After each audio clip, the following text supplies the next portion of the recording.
My time as a human was over, but I never felt more alive. I was born to be a vampire. Oh, Stephenie Meyer, what are you like? What the fuck goes on in that weird little mind of yours? Spending 5 minutes inside Stephenie Meyer's skull would certainly be quite the experience. Would it be an experience that you would want to remember? Would it be an experience that you'd want to basically just use an ice pick to get out of your goddamn skull immediately?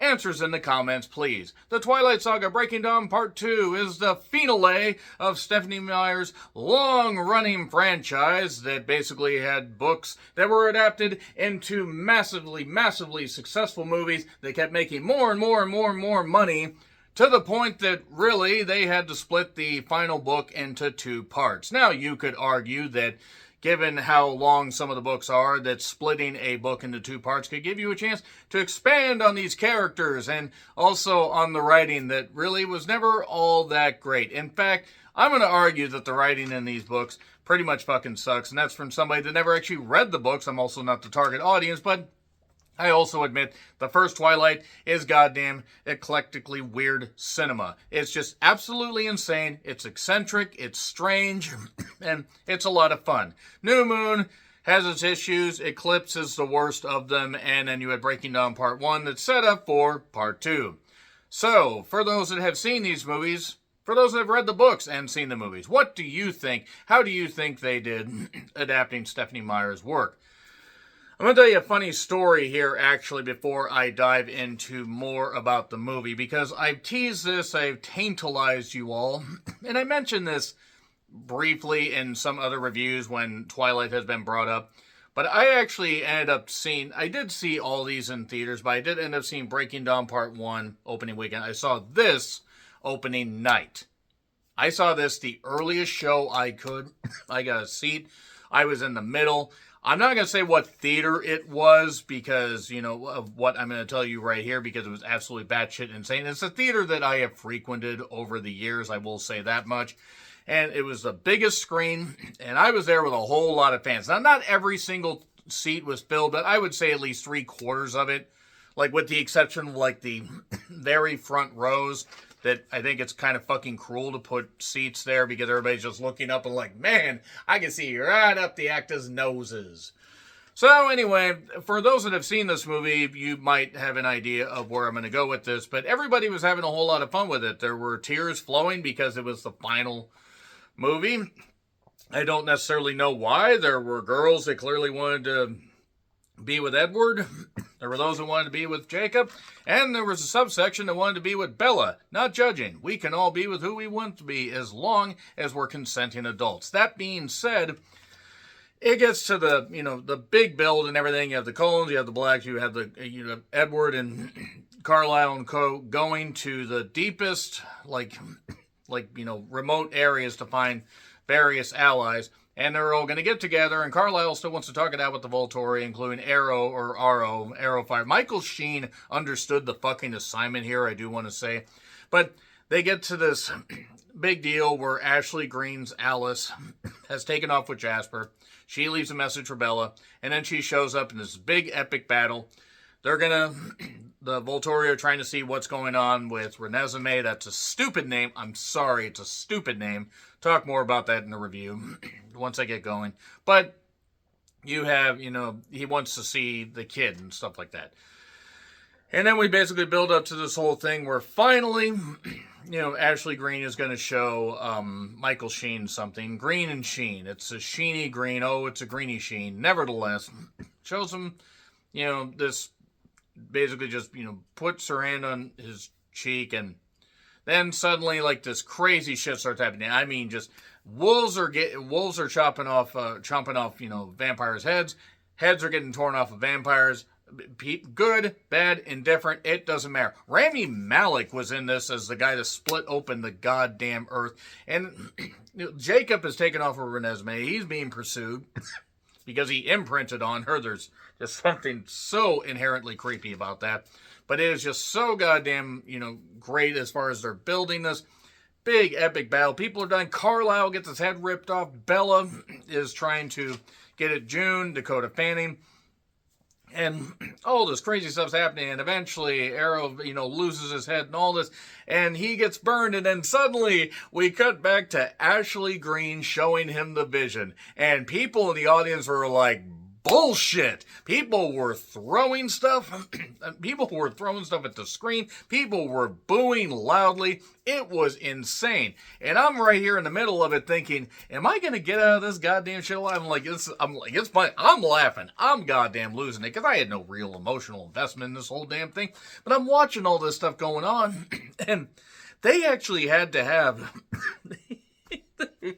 the film finished up. By the way, the booing didn't last as long to where we missed any dialogue and everything, but there were people that were just like, why is everybody freaking out? Those that have read the books know, and I mean, sure, you get weird adaptation stuff, but maybe people were hoping this big epic fight would have a payoff, instead of possibly teasing that we might get another installment, because nobody came to blows.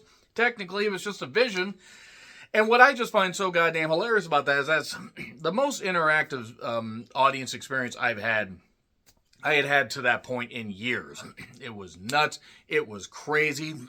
There were people that were literally frothing almost. I don't know why they were upset about this, because it's just a silly teen fantasy drama. But what I just find so hilarious about all that is I'm like around here, and I mean, it was, I forget if it was like fall or winter when this came out. But I'm just sitting there and thinking, should I just get out of here while I can? Because there were people that were ready to set the fucking seats on fire, as Jim Cornette would say. They were really goddamn pissed.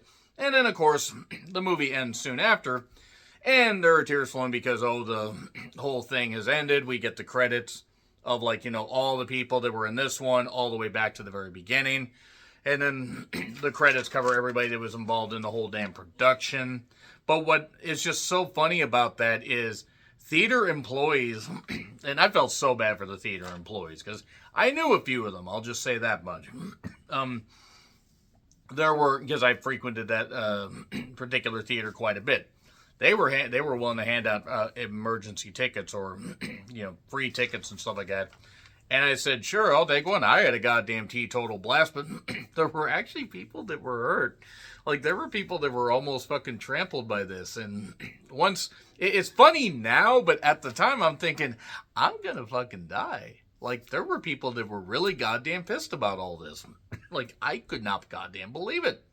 I was having a teetotal blast watching this, but holy shit, what a goddamn experience, because these people were really fucking pissed. To be fair, it is a bit of a fake out ending. You would have hoped that they would have done something to have the finale happen, but nevertheless, and I know it's finale, work with me here, but I loved it. I goddamn loved it.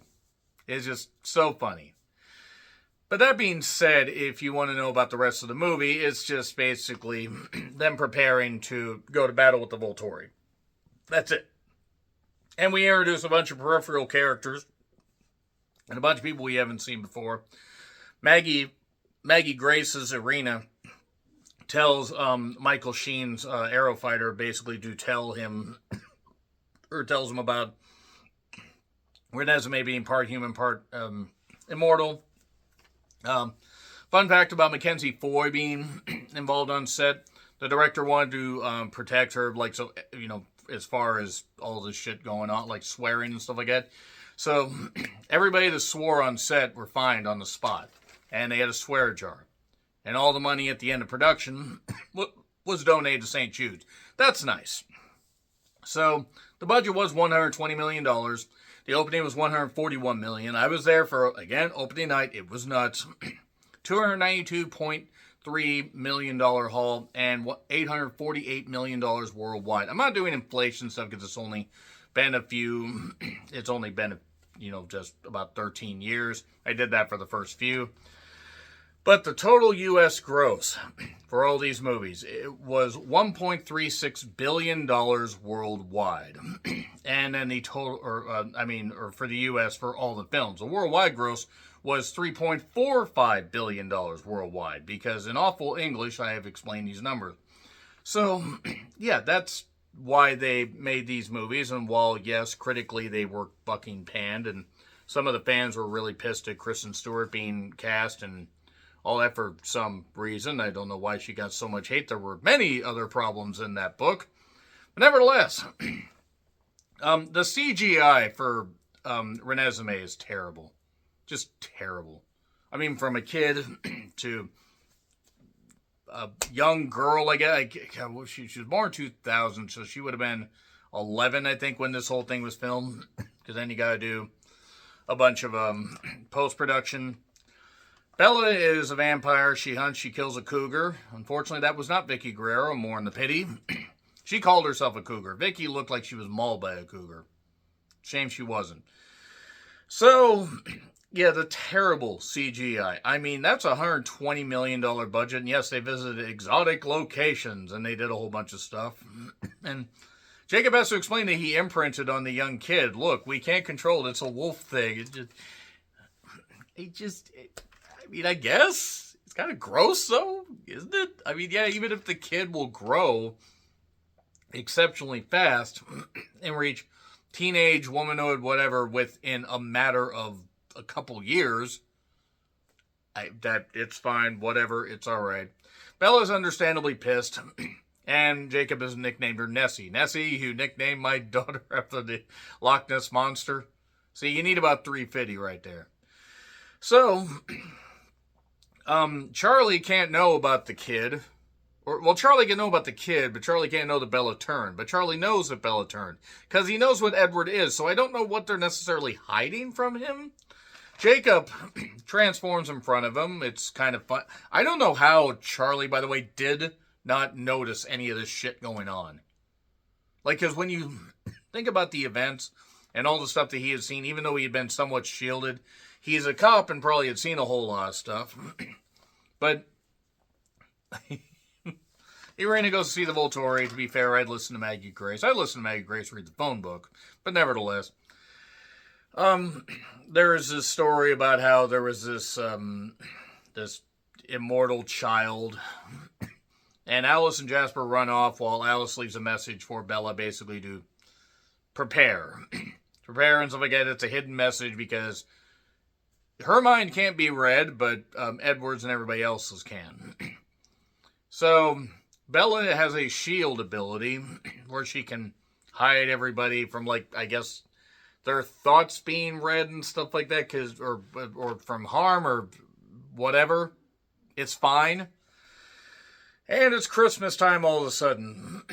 So there's a guy named Jay that Bella meets, and there was stuff that Alice and Jasper had done in particular to protect Jacob and Renesmee. They had passports and were going to go somewhere else. They also, I think, had Washington State licenses, so I don't know where they were going to go with those, but whatever. Then there was this highway that I swore, I mean, maybe it is British Columbia, but I could have swore that was part of the Anacortes Highway, which is twisty, turny, and kind of bullshit. Like, you really have to pay attention to where the exits are, because they'll suddenly, oh, they're right there. And then you got to go from about 55 or 60 immediately down to 30 within like 200 feet. So yeah, your brakes are fucked. So anyway, Carlisle wants to reason with the arrow fires. Everybody's gathered and everything. They're on the snow-capped mountains, and they have this big old fight. And then Rami Malek splits the earth open. It's just really goddamn hilarious how much effort they put into this. I mean, people are torn apart. Jacob takes off with Renesmee. And it's insane. It is goddamn insane what happens. Dakota Fanning ends up getting her head torn off. It's still wild that she had like a decade of experience nearly in Hollywood before this movie. It's just insane. Just insane. Like, she's what? Gonna be 31 this year? And she's had so many movies, so many roles, growing up, in front of our very eyes and everything. And you see, it's like, it's hard to believe she's in her early 30s now. So, and to think she, like I said, already been pretty seasoned by this point. So, Carlisle gets his head torn off. All this crazy stuff's going on. Described it when I was telling story time. And it was all a vision. And man, that audience was pissed. I cannot get over how pissed that audience was, but it was hilarious. I loved it. I had so much fun. And Michael Sheen says, there's no, danger here. We won't fight today. See, implying that Stephenie Meyer could always do another one. But I'm sorry. At this point, yeah, you could do another Twilight movie. Yeah, it might be successful. Aren't you going to have to bring in other characters unless you want to say that these people age eventually? I don't really know where else you can go with it. And everyone leaves. All this stuff's going on. By the way, the way this was explained is Alice went to Brazil and got this guy that was a half human, half vampire that turned somebody. Whatever. They threw a lot of shit in at the end of this. And she gives, Bella basically gives him a vision of all the stuff she remembers, all the love, all the memories, all that stuff. Oh, it's so emotional and badly acted. Very badly written, actually. Maybe not badly acted. And then the end credits show everybody involved in the whole thing. And look, it's silly, it's ridiculous, but it's the finale of Twilight. And if you like the Twilight movies for what they are, and understand that they're basically fucking stupid, then you can appreciate that they're over. Don't be sad it's over. Be happy it happened in the first place. Or wherever that cliche goes. Yeah, that's done for the rewatch. By the way, in case you are still watching, Mission Impossible is the next rewatch. Yeah, all 7 of those movies, leading up to 8. So maybe I'll give myself a break before I do that. Nevertheless, more movie reviews in the near and far distant future. As opposed to the near distant future. Anyway, yeah, it's fun, entertaining. Agree, disagree with what I said? Like, share, subscribe, Twitter, Letterboxd, Blue Sky handles in the description. I'm John Ritland. And Bella and Edward, we hardly knew ye. And Jacob, you imprinted on an infant. What the fuck? Stephenie Meyer needs to probably be investigated. Anyway, I'll see you soon.